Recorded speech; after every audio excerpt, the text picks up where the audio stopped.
Bom dia, segundos colegiais. Tudo bem com vocês? Espero encontrá-los todos bem, viu? Saúde e animados para iniciar o terceiro bimestre, hein? Porque o primeiro já acabou. Então vamos para, eu digo assim que como se fosse um jogo de futebol, vamos para o segundo tempo. O primeiro já foi. Agora nós vamos decidir o jogo, se ganhamos ou perdemos, hein? Porque teremos o terceiro bimestre e o quarto bimestre e acabou o ano letivo. Então, vamos fazer as atividades, vamos nos dedicar a entregar todas as atividades. É importante isso. Talvez não, está planejado para voltar dia 8 de setembro as aulas, enquanto isso, os estudos continuam sendo online, ok?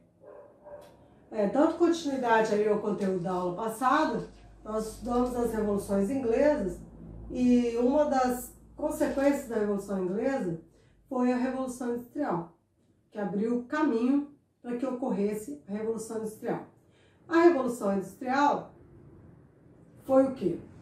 Ocorreu primeiramente na Inglaterra, entre os séculos 18 e 19, onde vai se desenvolver uma nova forma de produzir bens de consumo. Uma nova forma também das relações de trabalho. Ou seja, vai aparecer as máquinas. Até então, o homem fazia toda a produção manualmente. Agora aparecem as máquinas. E com o aparecimento das máquinas, muda tudo. Muda as relações de trabalho, muda a forma de produzir. E essas mudanças na forma de produzir, que vão acarretar mudanças políticas, sociais, né?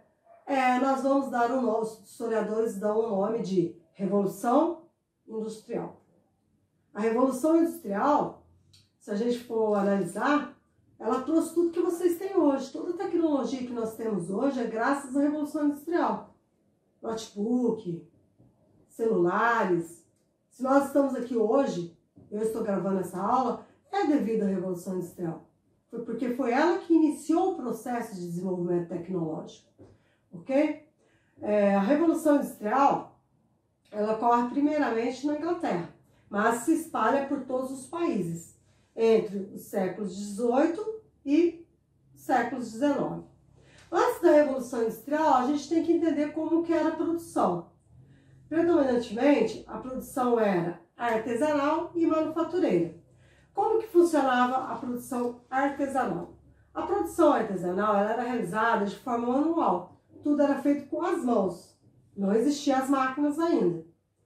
O produtor, ele produzia em casa. Uma pequena produção. Para produzir para um pequeno mercado interno. Então ele produzia lá com a ajuda do filho, da mulher. O produtor, que é chamado de artesão, ele dominava todo o processo de produção. Se ele fosse fazer, por exemplo, um alfinete, ele tinha que endireitar o arame, cortar o arame, afiar a ponta do alfinete, colocar a cabeça na outra extremidade, dar polimento final. Ele dominava todas as fases da produção. E outra, ele também era dono das matérias-primas e dos instrumentos da produção.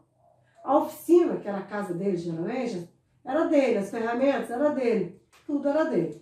Essa é a chamada produção artesanal, que ocorreu antes da Revolução Industrial. Depois vem a produção manufatureira.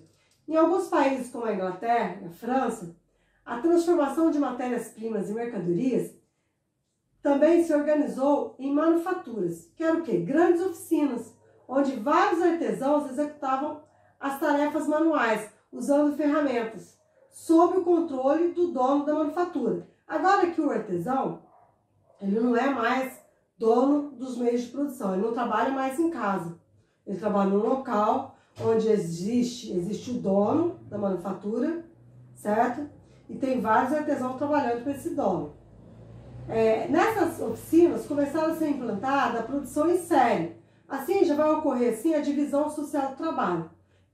Cada artesão passou a cumprir uma tarefa do processo de produção. Por exemplo, se ele fosse fazer essa garrafa, um grupo faria essa tampa, essa parte aqui, essa tampa, outro faria o fundo e o outro faria a base.